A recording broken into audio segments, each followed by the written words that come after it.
G'day punters, welcome to the mailbag. We are going to be previewing some races from Morphettville, some races from Caulfield. We've got a little bit to talk about in the meantime. Ciurleo Jackson Oldham here to help me preview, find some winners, all the good stuff. Curls, I'll start with you. You're turning your attention once again to Morphettville. What's it that's just drawing you into Adelaide at the moment? Great start last week, declaring Lombardo the lay of the meeting, and it pissed him. So, it's potentially the best racing in Australia this Saturday at Morphettville with a Group 3 and a listed event, I think it might be. Races 7 and 8 there. That's sort of with the thinking that Sydney could well be put back till Sunday. Just depends anyway, the time-honoured Port Adelaide Guineas and the I was going to let you pronounce race 7 Pistol, but I think it's the Auraria. Yeah, that's what I was leaning towards. Auraria. The Arias. Look, what drew me to Morphettville is a complete and utter moral in race 8. So let's start there, if you like. Yeah, sounds good. Yeah.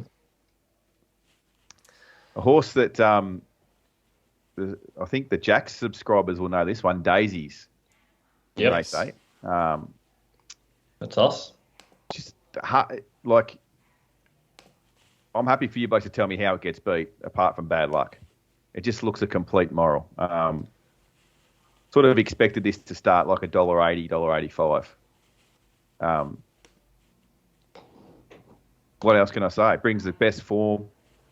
Its sectionals last start were huge for the meeting. Wins this on the way to an Oaks, doesn't it? Is that the next step from here? Surely. It's the Adelaide, whatever they call it, the Australasian Oaks or whatever it's called. Australasian Oaks, yeah. Obviously Jackson would have a better profile on this horse, but it's just hard to see what beats it, really. Yeah, I would tend to agree. It probably looks the one. The other fave, Harley Moving, looks to map like back fence, and Daisy's probably just controls. Will be able to build into the race a little bit more, and it looks very hard to beat just with a quick look at the numbers. Yeah, I was if we were having a staking plan here at this current price, if Daisies gets beat, I will turn on Facebook Live on the Mailbag Facebook page and for the next 4 hours, do a race-by-race preview live for the entire meeting of Toowoomba from race 1 through to race 7 on Saturday night. Have we locked this in? Is this confirmed, or is this just I'll put like 500 in my Betfair account, and I'll have the screen on live, and I'll do a Facebook Live, and I'll pickle bet every race at Toowoomba live for anyone that's watching that cares to, if this goes under. Does your family know? Not yet. You haven't planned anything on Saturday Don't night? think there's anything on. No. All right. Well, there you go. Lock it in. I think it's the best, and I think it starts at $1.85 and wins. So that's my bet. Facebook Live, Mailbag Facebook page, live coverage of the Toowoomba meeting. Sounds enticing. I even just went looking at the jockeys riding at Morphettville, punting form. You can click on through the meeting link. You can see all the jockeys engaged at this meeting. Paddy Maloney, 12 runners at Morphettville for 2 wins, pot at 296%. So smallish sample size, but win strike rate of 16.7%, which is in the top 4. If that's the same as what Baron Vorster, the biggest shins, rides at. So, you can't even find a knock there with a jockey on board. I just can't find one anywhere. Yeah. Okay. Race 7 then. That was the other race you had some sort of interest in. Yeah, race 7. I wanted Jackson's opinion on this too. Obviously, you've got horses like a Bonza Perla, who's been running well in Melbourne. Mac and Cheese has been beating up on the inferior South Australian opposition. Yep. I'll tell you one that I'm interested in, and possibly need to do a little bit more work on the map here, but look, I thought this 3, My Whisper, it couldn't have gone any better last start. and from the gate, Chips Apoy has no option but to go forward. Yeah. You'll have to go forward on her. I almost backed this horse at $5 in a Kilmore maiden first up, and now we're here in a Group 3. Yeah, that's a mighty setback. There isn't much of her out of the yard. She's a real lightly framed type.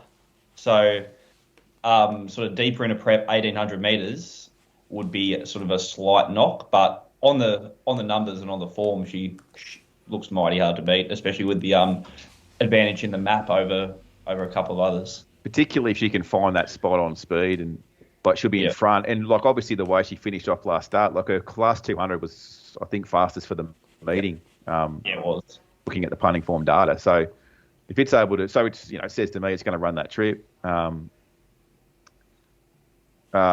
for the breeding buffs too, probably. This is, it's got a bit of pedigree behind it, this horse, that suggests it might appreciate out in trip, being by Frankel.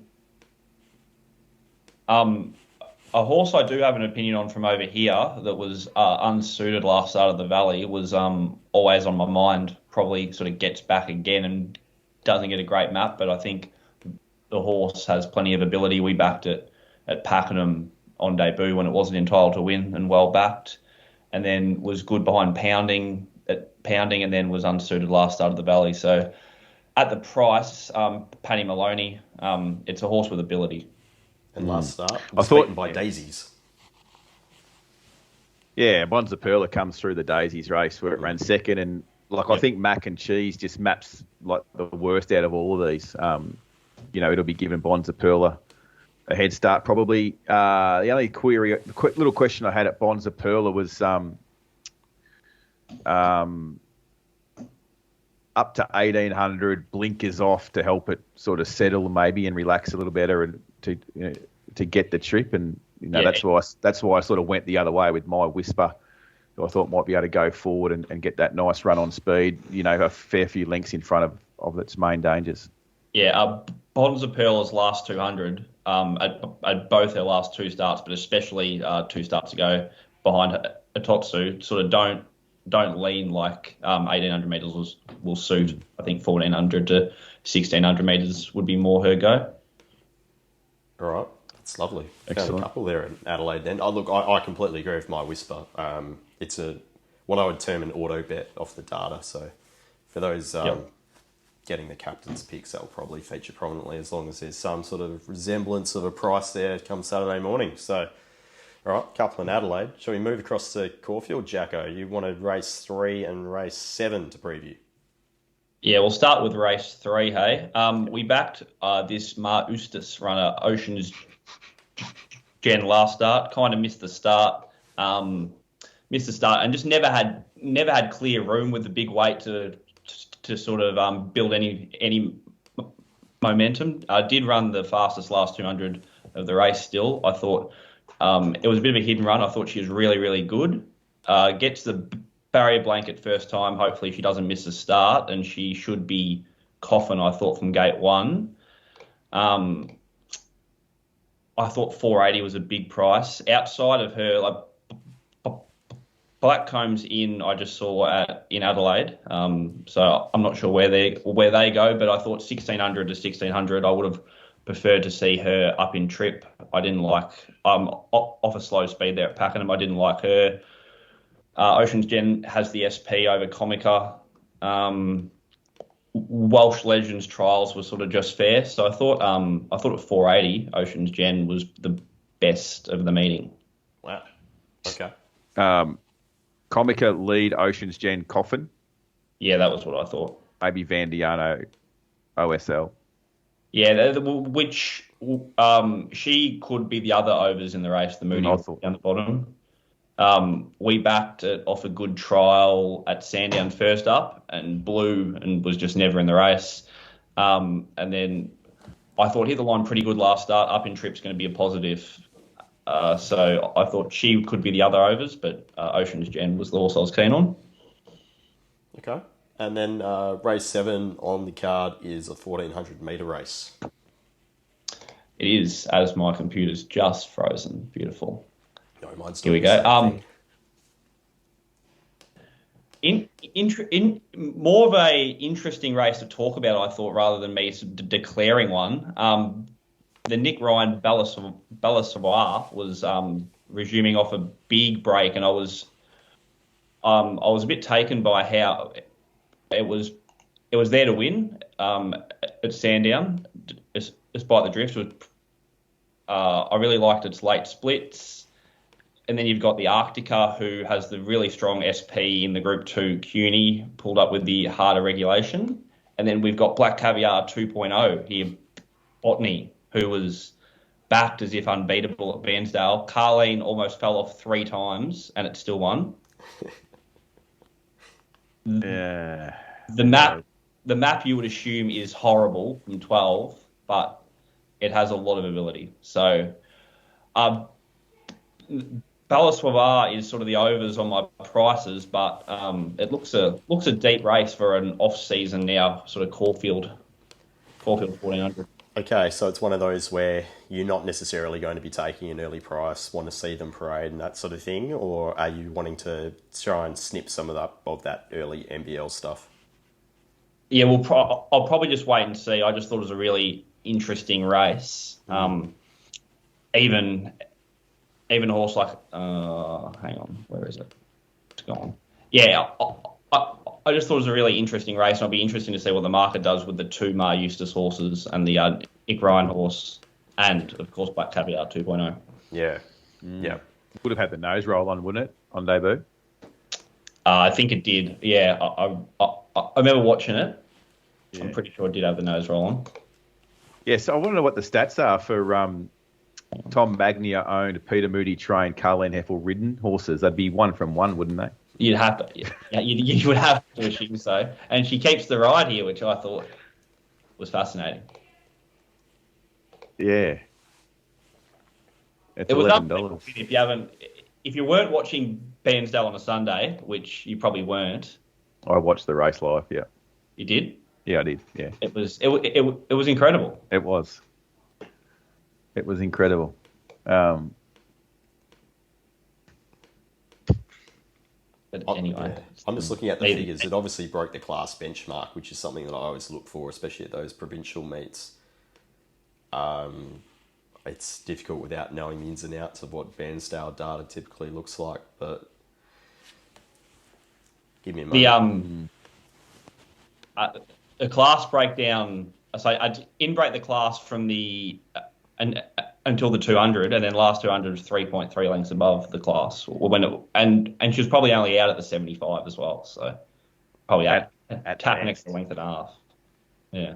I'm interested in your thoughts on Maracana here, Jacko. Obviously not far away and ran well in some group and listed races last preparation.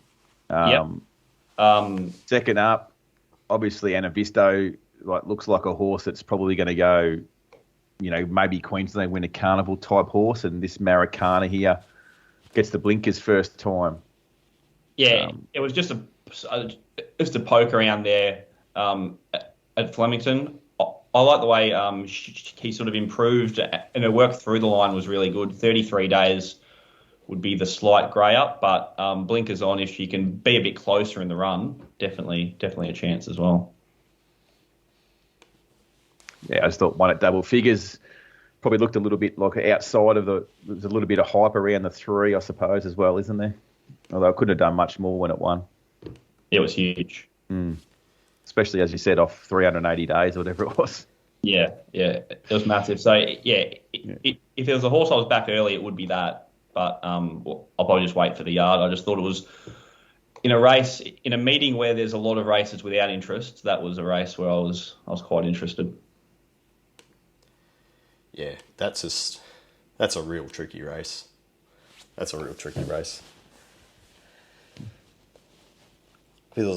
glad we actually previewed this as well, because on pure data, I was looking at it thinking that Belle Savoie would be straight up just a bet. Love all the sections going through the line. That's what I thought, initially. Yeah, that's what I thought too. All right, this is why you need to have second opinions before you jump into things. It's good. All right, very good. So, Jackson, your best is in race 3. That would be Ocean's Gen. Yeah, race 3, number 4, Ocean's Gen, $4.80. I thought it was a really good price. Anything north of $3.60, I thought was a bet. Beautiful. Curls, you would have obviously been knee-deep in the Queensland form to be sent out to your subscribers. You're doing previews exclusively through your product so far for this winter.